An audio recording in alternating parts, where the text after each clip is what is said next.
बिस्मिल्लाहिर्रहमानिर्रहीम। अस्सलाम वालेकुम मेरे अजीज पाकिस्तानियों और तमाम नाज़रीन। 13 जून 2025 को इसराइल ने ईरान पर एक बड़ा फजाई हमला किया जिसे ऑपरेशन राइजिंग लॉयन का नाम दिया गया।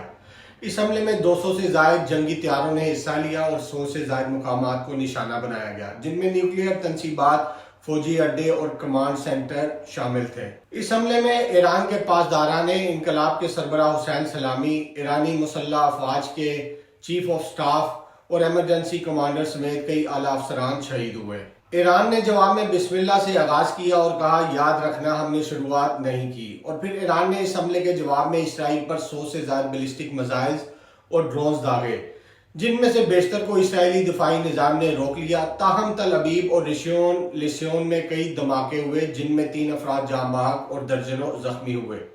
ईरान के सुप्रीम लीडर आयतुल्लाह खामनेई ने इस हमले को रियासती दहशतगर्दी करार दिया और मजीद सख्त रद्द अमल की धमकी दी। इसराइल के इस हमले पर आलमी सतह पर शदीद रद्द अमल सामने आया। अक़वाम मुत्तहिदा की सलामती कौंसिल ने हंगामी इजलास तलब किया, जबकि अमरीका ने इसराइल के छुपे लफ्जों में हमायत की और ईरान को मुज़ाकरात की मेज पर आने की दावत दी।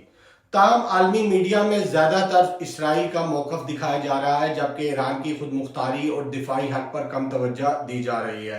पाकिस्तान ने इस तसादुम पर गहरी तशवीश का इजहार किया और तहम्मुल का मुजाहरा करने की अपील की है। पाकिस्तान ने हमेशा मुस्लिम उम्मा के साथ यकजहती का मुजाहरा किया है और इस वक्त भी सफारती हिकमत से काम लेने की जरूरत है। नाज़रीन, यहाँ मैं आपको इसराइली हमले की नौइयत और तफसील बताता चलूँ। इसराइल ने जो हमला किया वो न सिर्फ फौजी नौइयत का था, बल्कि एक नफसियाती हमला भी था। इसराइली मीडिया के मुताबिक ये हमला तेहरान के करीब पाक दश्त में वाक़या पासदारान इनकलाब के हेडक्वार्टर पर हुआ। इस हमले में शहीद होने वालों में शामिल है general Hossein Salami, commander in chief IRGC, brigadier general Ali Reza Zahedi, शाम लबनान में ईरानी फोर्सेस के इंचार्ज, 5 दीगर आला अफसरान, जिनमें न्यूक्लियर सिक्योरिटी और इंटेलिजेंस यूनिट्स के माहिरीन शामिल थे। ये हमला इसराइल के मोसाद और एयरफोर्स के मुश्तरका मंसूबे के तहत किया गया, जिसमें इलेक्ट्रॉनिक वॉरफेयर भी इस्तेमाल किया गया। ईरान ने अपने जवाबी हमले को साए अदालत यानी शेडो ऑफ जस्टिस का नाम दिया, जिसमें 170 मिसाइल, 60 ड्रोन और मुख्तलिफ अहदाफ को निशाना बनाया गया, जिसमें Israeli air force basis, intelligence headquarter, new chemical weapons depot. हैरत अंगेज बात यह है कि ईरान ने पहली बार बराह रास्त इसराइली जमीन पर हमला किया और इसकी जिम्मेदारी खुले अल्फाज में कबूल की। ईरानी वजारत खारजा की तरफ से जारी होने वाली पहली ऑफिशियल ट्वीट में कहा गया, हमने ये जंग शुरू नहीं की, लेकिन अगर हमें छेड़ा गया तो हम वो कौम नहीं जो खामोश रहे। हम अपने शोहदा के खून का हिसाब लेंगे, ये हमारा हक भी है और हमारी जिम्मेदारी भी है। लुबनान हिजबुल्लाह की तरफ से इसराइल पर रॉकेट फायर किए गए। यमनी हुसियों की तरफ से बहरा अहमर में इसराइली कश्तियों को निशाना बनाया गया।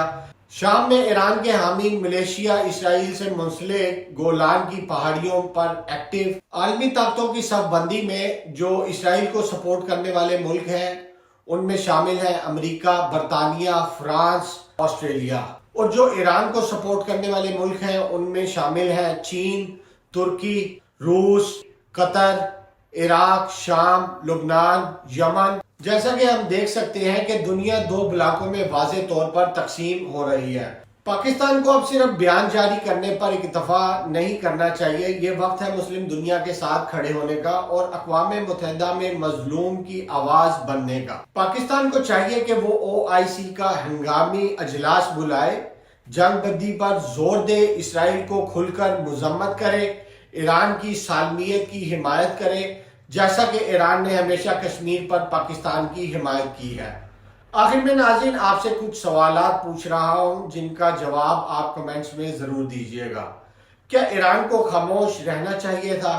अगर पाकिस्तान पर ऐसा हमला होता तो हम क्या करते?